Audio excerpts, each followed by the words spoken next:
Hello, everyone. It's great to see everybody here, and it's great to be here with Governor Polis. This is going to be a great conversation. He's a great person to talk to because not only is he the head of the 15th largest economy in the country, but he's also just recently took over as head of the National Governors Association. So we have lots to talk about: cost of living, climate change, the economy, all of that. So with that, I'll jump right in, although I'll give you a chance to swallow your water. Oh, no, I'm good to go, Victoria. It's great to be here, by the way. Thank you for hosting, and thanks to Politico. Yeah, thank you. Just starting with the news of the day, I mean, last night President Biden spoke. What was the vibe in the room? What did it feel like to be there? Well, first of all, I watched it on TV, to be clear, so I didn't get to. I'll be here tonight. No, I think. Look, there's a lot of respect for what he's accomplished as president, and frankly, respect for him also knowing when it's time to move on and really fulfilling that goal of being a transitional president, which he ran on. And I think it showed just a deep level of respect. I think it was a 3 or 4 minute standing ovation. You don't see that that often. I mean, this is somebody that I think will go down in history for helping to protect our democracy first and foremost. Yeah, I mean, so what do you think his legacy is? Well, certainly, again, protecting our democracy, in many ways a return to normalcy. Of course, now, what is he proud of? These substantial achievements, the Inflation Reduction Act, all of these major investments in climate. Of course, the policies matter. Colorado, like many other states, is making a lot more progress because of those investments. But I think first and foremost, he was able to end the presidency of Donald Trump and hopefully take the steps necessary to prevent Donald Trump from becoming president again. Well, yeah, so if Vice President Harris doesn't win, I mean, does that kind of tarnish any part of his legacy? Does it suggest that maybe he should have dropped out sooner? Well, look, I mean, you never know what Monday night quarterbacking is, but I think that every pundit, every Democrat, and frankly, even Republicans would acknowledge that Kamala Harris is in a much better position to win the presidency now than Joe Biden was 3 weeks ago. Not even close, right? So I think he took the steps. Is it guaranteed that Kamala Harris wins? Of course not. It's neck and neck. It's super close. But the truth is, it wasn't before. We were down in the swing states, down nationally. Now Congress is in play, and the presidency is a dead heat.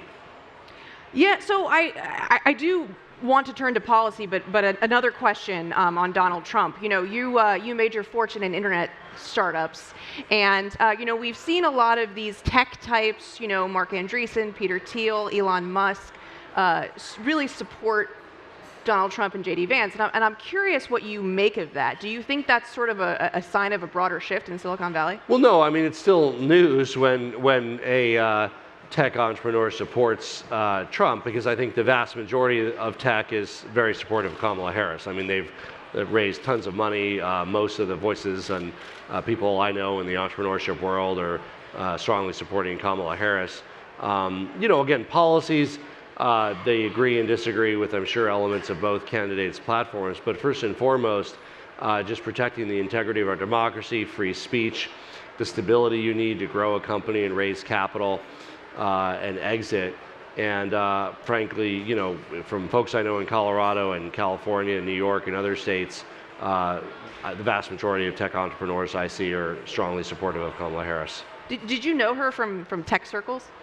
A bit. I mean, I knew her from when she served in the Senate. I was in the House, and of course, as vice president, I've got to know her better on her visits to Colorado and meeting with her in Washington.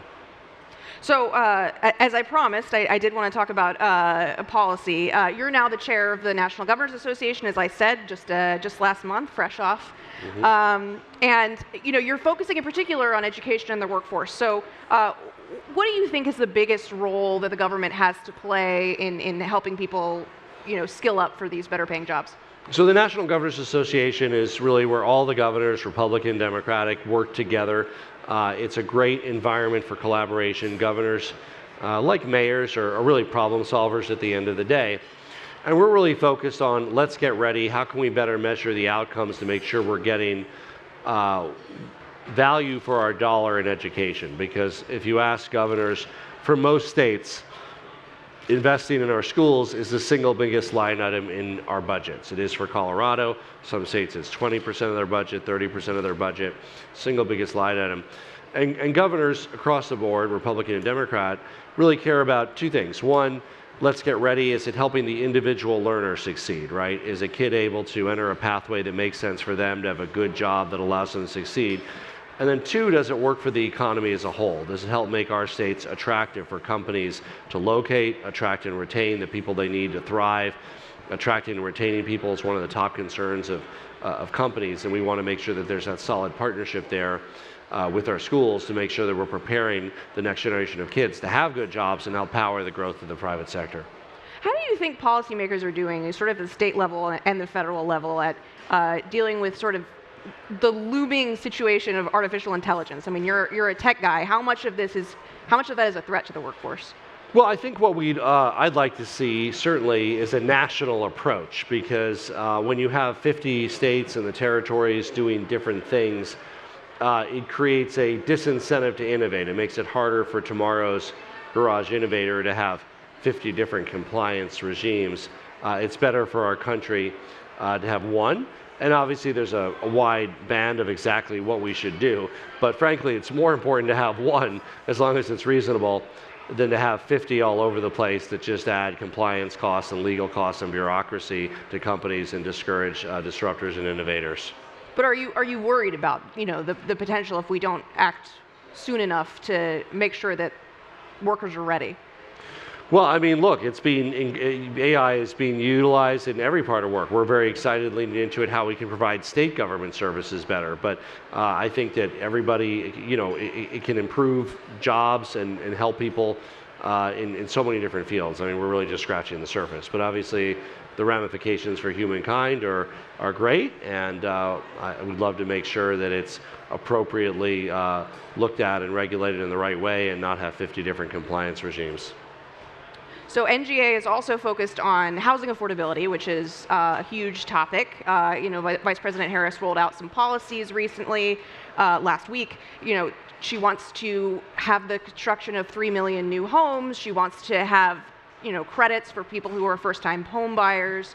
So, obviously debates have particularly focused at the local level around getting rid of zoning restrictions, which is something that Vice President Harris specifically called out, getting rid of these state and local regulations. So, what have you learned at the state level from, how you balance the state coming in and telling localities what to do? Well, we welcome Kamala Harris's excitement about allowing more housing to be built and easing some of the onerous zoning requirements that have created an artificial scarcity of housing. Like anything, housing prices are a function of supply and demand. In a beautiful place like Colorado, demand is high. The reason that prices went up so much for homes, and the average home price is about $600,000 in the Denver metro area, is because we have artificial constraints on supply. Namely, we don't allow homes to be built, especially the most inherently affordable kinds of homes, which tend to be multifamily, triplexes, quadplexes, accessory dwelling units. So we've really focused on how we can enable more housing to be built. And we've done that at the state level. We now have allow more housing to be built at transit-oriented communities. We have accessory dwelling units by right in much of our state.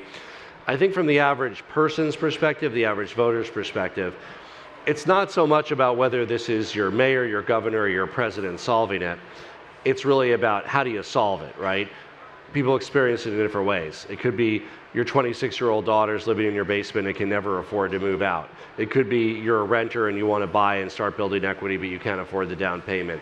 It could be you live 40-minute commute from your job because the homes that are only 10 or 15 minutes away you can't afford. So people experience this high cost of housing crisis in many different ways. But I think the solution is pretty straightforward, and I, for one, am less concerned with, just as people are, with who solves it, as long as it gets solved. Well, so, but do you think that there's a potential tension there if the federal government comes in and sort of tries to tell localities what to do? You know, we've already seen a lot of resistance even from sort of the states telling the localities what to do. Do you think there's a role for the federal government? Well, I think, again, we'll have to look at exactly what the policy is. I don't think it's the federal government defining land use. What I assume it is, and I'm sure it will be as they flesh it out, is how do you attach reforms to the many different streams of federal funding that exist. Housing vouchers, capital stack assistance. How do you make sure that those are also done in a way where it is creating market forces that allow for more housing to be created locally, whether it's preferences for competitive grants or whether it's requirements for formulaic funding. Again, without a lot of the details yet, one could reasonably assume that that's what they're talking about, and I'm very supportive of that. Another element of the housing shortage is that we also have climate change that's, pushing people into, more forested areas. And we also have, in your state, wildfires. And so, we've seen insurance premiums spike, and that's raising costs for people also. And so, how are you sort of balancing trying to prevent putting people in harm's way as you're trying to, build up the housing stock, while also, fixing the problem? Well, honestly, the reforms that we are implementing around transit-oriented communities, more housing close to job centers where people live, are very consistent with relieving the pressure on what we call the wildland-urban interface, meaning this is an alternative to exurban sprawl, right? Rather than sprawling into the forests and the mountains, we want more people to have the opportunity with a better quality of life to live close to where their jobs are with easy transit. We don't want the only affordable housing to be an hour commute each way to work, which also has the added disadvantage of putting people potentially in areas that are more affected by fires. So the two are entirely consistent: climate smart planning and affordability, as well as the improvements in people's lifestyles with shorter commute times and more disposable income if they spend a lower percentage of their income on housing, whether they experience that as rent or mortgage. And you also, in your state, you launched a just transition effort around climate change, making sure that workers who potentially, could lose their jobs are in a good place. How's that going? So we have several areas of our state where there are people that work in legacy coal industry. We have coal mines and we have coal-powered plants. Our last coal-powered plant will be closing by 2030. And so what does that mean? We want to make sure that those workers that have powered the energy for Colorado and western states have a very important role in Colorado's future. And so the just transition work designates the areas, of course, that are affected by loss of coal mining, coal-powered jobs. And we're directing resources towards locally initiated grassroots initiatives to attract new businesses to town that are able to make sure that there continues to be opportunity as people roll off of employment from the coal side over the next few years. While we still have time, I do want to go into my particular wheelhouse, which is economic policy. That sounds fun. I like that too. Actually, I used to cover trade when you were in Congress, and you Yes. were, right there on the free trade trenches. And worked with President Obama very closely on that. Yeah. Yeah, and you're still a voice who is free trade in an era when the party is not necessarily supporting it, when neither party is necessarily supporting it. Well, we are more than the other side, but frankly, when you meet with governors, it's a very different tone. Governors see trade as a huge opportunity. Almost to a person, governors are excited to attract investment capital, to help export, in our case, grown in Colorado, made in Colorado products, but other governors feel the same way, whether it's Texas or Indiana or California, and really see trade as a huge opportunity to save people money and to help make sure that we can power the next generation of job creation. So I think if governors were voting on trade, it would be a very different outcome than Congress voting on trade. Yeah, do you think that it makes it a little bit harder for the Democrats to message? We saw, for example, Vice President Harris mentioned last week she was criticizing Donald Trump's proposal of across-the-board tariffs. Yeah. Is that harder to make when President Biden has basically kept most of Well, Trump's tariffs not in life? really, because the Republican and Donald Trump's policies are so bad, right? I mean, while I wish personally, of course, President Biden had led more on trade, especially friendshoring with our European partners, our Asian partners like Japan and South Korea. Nowhere in the back of any Democrat's mind that I've ever heard of would any of them propose a regressive 10 or 20% tariff on all consumer products. I mean, look, this is back to school time. I have a 10-year-old and a 12-year-old. Essentially, everything we're buying at Target for school would cost 20% more under Donald Trump's plan. That's regressive. It hits low and middle income people more. It's a tax increase, and it also destroys American jobs because of the retaliatory tariffs that we put against made in America and grown in America products that would hurt our economy. What about the existing tariffs? We have a lot of new tariffs that have been put in place over the last couple of presidents. Well, you know, would you like to see those? I personally do. I mean, it depends on the tariff. I'm for harsh sanctions against Russia for their aggression in Ukraine. And, you know, China's complicated. We could talk about China for an hour. I understand the geopolitical and strategic necessity to make sure that key industries of the future are onshored. I would expand that to friendshored, meaning we should really look at our allies. Our Senator Bennett from Colorado has the Americas Act to extend the Mexico-Canada U.S. trade agreement to other hemispheric allies, certainly our European allies, our Asian allies. Again, understanding the strategic need, given the challenges with China, I understand that around, you know, chips and high-tech products. But no, I'm, for instance, have come out strongly against the tariffs on solar panels. All that does is increase energy costs for the American people and slows down our energy transition. So do you have any reason to think that Vice President Harris might have a different approach to these issues than President Biden? Well, I certainly hope that we have the opportunity to really reset on trade and have a strong proactive trade agenda to help export made in America, grown in America produce, support our farmers, support our manufacturing, and support American consumers by saving money. So I hope that the Harris administration, if she's elected, really leans in to helping to establish stronger trade relationships with our partners. I also wanted to talk about taxes. You've reduced taxes at the state level, and we've heard the Democrats, including Vice President Harris, endorse raising the corporate tax rate, potentially raising taxes on the wealthy. So how do you think about these things? Do you think that at the federal level, if we see the corporate tax rate go up, do you think that would have a negative effect on business? So we have cut our income tax rate 3 times in Colorado, twice at the ballot box, which I supported, once through the legislature. That is the same rate paid by individuals and by companies. We don't distinguish C Corps, S Corps, individuals, LLCs. We also have cut property taxes so many times I can't remember, and we're going to hopefully do it again, but it was very complicated because of something the voters did, and we had to do short-term, we had to do long-term. We're hoping to kind of finish that work and have a reasonable cap going forward and not have to revisit that. But we experienced a run-up in property values, so that obviously led to, absent any tax relief, significant increases. We then acted in a bipartisan way, sometimes with the Democrats only, sometimes bipartisan, providing significant relief. Again, I look at how Kamala Harris has evolved on this. I think when she ran for president, she was against all of the tax cuts and wanted a corporate rate back up at 34%. Now she's saying 28%, so that's certainly a win.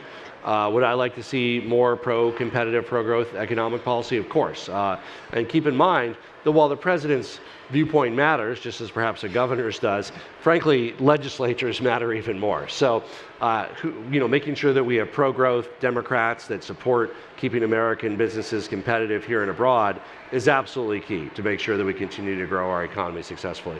Well, do you think 28% is too high?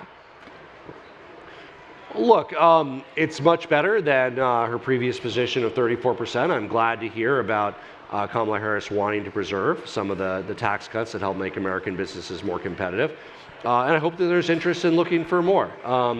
Again, at the end of the day, it's going to be Congress that will need to act, and presumably there'll be some sort of compromise. I love that Kamala Harris is passionate about not only protecting all of the tax cuts for the middle class, but actually expanding them. So the child tax credit, right, earned income tax credit, how can we actually provide more tax relief and lower taxes for most Americans? And I'm sure that will all be part of the discussion going forward. Well, maybe coming at this from a little bit of a different angle, you've also talked about, the benefit of trying to reduce deficits and I think you supported There's a little balance. thing called the spending side on that, right? Yes. Well, so that's my question. Yeah. Is, do you think that raising taxes needs to be part of that, or do you think that it should be spending reductions? Well, I mean, yes. So I supported in Congress a balanced budget amendment. I was generally supportive of bringing the kind of, you remember, Bowles-Simpson discussion into the mainstream. Any real discussion of balancing the budget usually involves revenues and spending. And we do need to show fiscal responsibility to help bring down interest rates, to help make sure that debt services doesn't continue to be a higher and higher percentage of expenditures each year, and to ensure American prosperity into the future. So I know that that's something that Kamala Harris takes seriously, and I'll be excited to work with her to try to rein in the federal budget and help reduce the deficit. So, I mean, yeah, you kind of have to. Is You balanced have to do what? I was going to say you kind of have to raise revenue, but now I'm sort of wondering, is balancing the budget still your goal? I mean, that also seems sort of unrealistic. Whether it's balanced or whether your deficit is less than your GDP growth, I mean, you have to bring it down from where it is. Do you have to be in exact balance in the long term? Close to it. Again, if your economy is growing, as long as debt is shrinking as a percentage of GDP or remaining static, you could presumably and definitely run a small deficit. But yeah, a lot closer to balance than we've been. Got it. So I do also want to talk a little bit about a potential Harris administration. Do you have any thoughts on the types of people you'd like to see leading, departments like labor, energy? Do you have any names you want to throw out? Well, nobody should be measuring the curtains. This is a neck and neck race, and I'm doing everything I can to elect Kamala Harris. I have full confidence in her and her team to assemble a terrific cabinet that'll help move our country forward. So while some might be speculated about that, I think it's really important to keep the eye on the ball and make sure that she has the opportunity to form a cabinet in January. So a neck and neck race. I mean, if you were her campaign manager, what are the messages that you would really hammer home? What do you think are the winning messages for Democrats? Well, look, I won Colorado by almost 20 points. So this is a state that's historically been pretty close. And in my reelect, we focused on saving people money and reducing costs, number one. And then, that took many different forms. In my first campaign, saving people money on health care. Second campaign, we talked about reducing taxes, increasing the tax refund, earned income tax credit. We're focused on the clean energy transition and how it works for Colorado. We're going to be at 80% renewable energy by 2030. We'll be very close to 100% by 2040. Reliable, low cost, clean electricity, better air quality, doing our part on climate. Look, I mean, the country's a very diverse place, but these messages work well in Colorado, and frankly, I think they work well nationally. So if she is successful, the rising stars in the party, like yourself, will have quite a number of years before you're able to run for president. So how do you see that affecting the role that you and your fellow governors, up-and-comers, that you play in the party? Well, look, I'm excited that we have a presidential nominee that we hope will serve 2 terms, and of course, hopefully be such a great, successful president in her first term that she'll have a strong re-election and be able to serve out all 8 years. So I'm excited to help her however I can, and excited. I have about 2.5 years remaining as governor, and I can tell you it'll be a lot more pleasant for all the governors to work with the Harris administration. Are you interested in coming back to Washington? No, I spent 10 years in Washington, as you know, Victoria, and I enjoyed it. Serving in Congress is very fun and exciting and exhilarating. I love my job right now, and I'm just focused on running through the tape with 2.5 more years to get as much done as we can in Colorado. Well, I think we're just about out of time, but thank you so much, Governor. It's always good to hear sort of the state perspective and how the policies that I'd say one more thing on saving people money. One thing we got done in Colorado is universal free preschool and kindergarten. So again, that was originally part of some President Biden's plans. It dropped off. Again, I think that's a winner politically. And by the way, we put it on our ballot. It passed our state with 67.5%. Won red counties, blue counties, urban, rural, suburban. But frankly, we should have this as a nation. Not only does it help prepare every kid for success, not only does it save families $6,000 or $8,000 a year, but it also helps parents re-enter the workforce sooner if they want. It's a gender equity issue. It's a workforce issue. as well as making sure kids are ready to succeed. Do you think that's worth increasing the deficit over?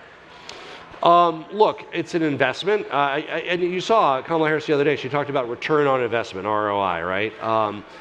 When you look at the ROI for investments in early childhood, and you can calculate it a number of ways, there's been several decades-long longitudinal studies that have done this, legitimate focus groups that showed 20, 30 years, the increased earnings that people show with good early childhood education, the decreased incarceration rates and interactions with law really show an ROI about 7 to 10x from investments in early childhood. That's what 2/3 of the people of Colorado agreed to make that investment. I'm confident that by a similar margin, Americans are ready for high quality early childhood education. Thanks so much, Governor. So that concludes our program for the day. Thank you so much for joining us. We'll be back here tomorrow. Doors open at 2 p.m. And of course, you can catch everything on Politico.com between now and then. Thank you.